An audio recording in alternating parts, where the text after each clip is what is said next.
Marseille-Cassis, c'est parti, ou presque, avant la course dimanche, c'est le retrait des dossards depuis ce vendredi matin. Marseille, où l'on utilise une technologie unique pour opérer le cerveau sans ouvrir la boîte crânienne, c'est le Gamma Knife, reportage ce matin à la Timone. Et enfin, nous sommes allés dans les cuisines du prestigieux restaurant Loustao de Baumanière. Bon appétit! J-2 avant la 40e édition de Marseille-Cassis. Aujourd'hui, des milliers de coureurs étaient au Parc Chano pour récupérer leurs dossards et effectuer les derniers réglages avant la course. Et dans les allées, on retrouve des Marseillais, mais aussi des coureurs venus de la France entière et même de plus loin. Nous venons de Belgique, la région bruxelloise, voilà. Et nous venons ici pour faire Marseille-Cassis, bien sûr. Voilà, c'est la première fois qu'on va la faire, on va voir. Dossard 18 510. J'ai demandé au monsieur combien il y avait de participants, il m'a dit 20 000 je crois. Pour la performance surtout, et puis après un peu un challenge, 20 km, jamais fait officiellement un 20, donc on va voir ce que ça donne. Nous sommes du centre de la France, de Nevers, la Nièvre. Voilà, donc nous adorons cette course. On est venu déjà 3 fois ou 4 fois, je ne sais plus. Ça va faire la 5e, voilà. Je suis très ravie puisque c'est mon cadeau pour mes 40 ans, pour les 40 ans de Marseille-Cassis, donc je suis très contente. Je viens de Reims, en Champagne-Ardenne. On est un peu impatient quand même de faire cette course apparemment mythique. C'est la première pour moi. De Paris, de la région parisienne. Normandie. Le slogan est sympa. Beaucoup passionnément à la folie, mais j'aimais bien celui des garçons. Les garçons, ouais. Je cours comme j'ai envie, c'est tout à fait ça. On va courir comme on a envie. C'est une très belle course, très beau départ, très belle arrivée. On y vient toujours avec joie et puis la météo encore est avec nous cette année, donc vraiment ravi de venir en famille en plus, passer quelques jours à Marseille et à Cassis. Moi qui fais mon jogging de temps en temps le dimanche, il faut le faire une fois dans sa vie. Donc je me suis inscrit à l'ASCO et puis 1 an d'entraînement. Puis voilà, maintenant il n'y a plus qu'à. Vous avez jusqu'à demain soir pour récupérer votre dossard au village situé dans le Parc Chano et rendez-vous dimanche à 9h devant le stade Vélodrome pour le top départ de la course. 20 000 patients opérés du cerveau sans un seul coup de bistouri. Un chiffre symbolique dont se félicite aujourd'hui l'hôpital de la Timone, précurseur en la matière. Il y a 27 ans, le CHU marseillais créait son centre de radiochirurgie Gamma Knife et devenait le leader mondial. Aujourd'hui, avec ces 2 machines, l'hôpital traite une dizaine de patients tous les jours. Des patients éveillés qui repartiront aussitôt et sans complications.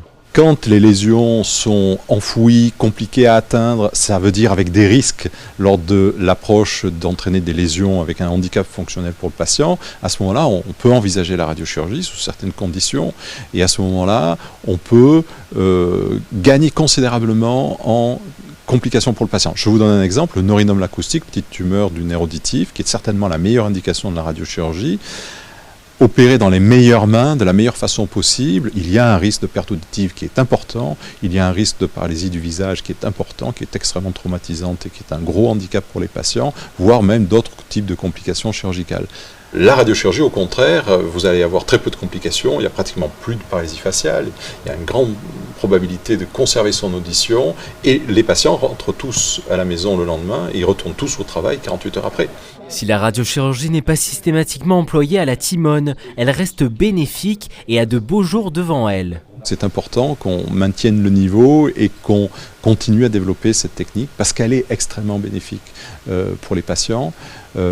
Après, je suis persuadé que c'est une technique qui va continuer à se développer parce qu'on n'expose pas tout en public parce qu'il y a des choses qui sont des travaux de recherche un peu confidentiels, mais on a un certain nombre de choses qui sont très originales et qui me laissent à penser que notre métier va continuer à se transformer de façon tout à fait significative dans les années à venir.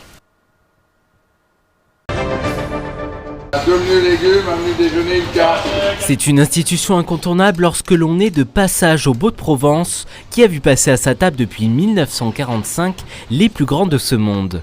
En 2019, Loustao de Baumanière brille encore et toujours avec ses 2 étoiles au guide Michelin, une cuisine qui se renouvelle et qui vit avec son temps sous le regard bienveillant de son illustre chef et propriétaire Jean-André Charial.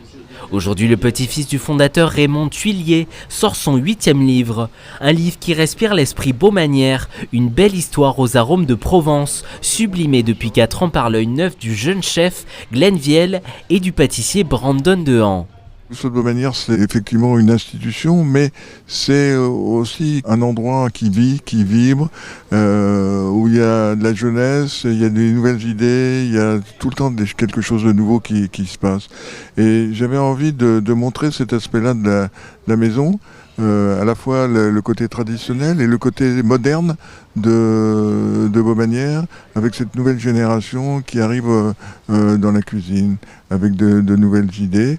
Et des idées, Jean-André Charial n'en a pas manqué depuis sa prise de commande en 1993, après avoir été l'un des premiers à proposer un menu végétal avec des produits issus de son jardin bio et ouvert d'autres établissements. Aujourd'hui, à l'âge de 74 ans, le chef l'assume, il n'est pas encore prêt à laisser sa place. Je considère que mon rôle, c'est de continuer à faire vivre le mythe de l'endroit.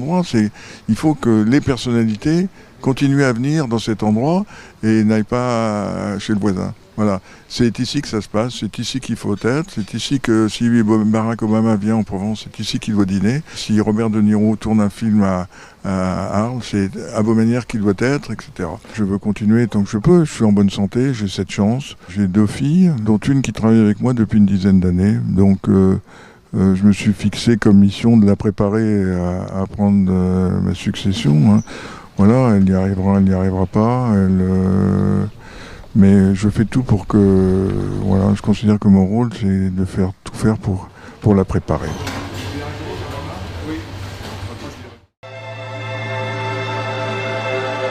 Quel plaisir de voir la carte du ciel pour la Provence et la Corse ce samedi. Il fera beau de partout, presque de partout, puisqu'en Corse subsisteront quelques nuages, mais ça change évidemment du temps très gris et très humide de cette semaine.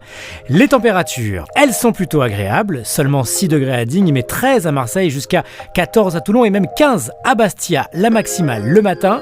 L'après-midi, c'est vraiment un temps très agréable, 24 à Marseille, à Toulon, à Arles, à Avignon et à Aix, 22 à Manosque et à Bastia, 23 à Digne et à Fréjus et jusqu'à 25 à Ajaccio qui sera la ville la plus chaude pour la Saint-Dimitri.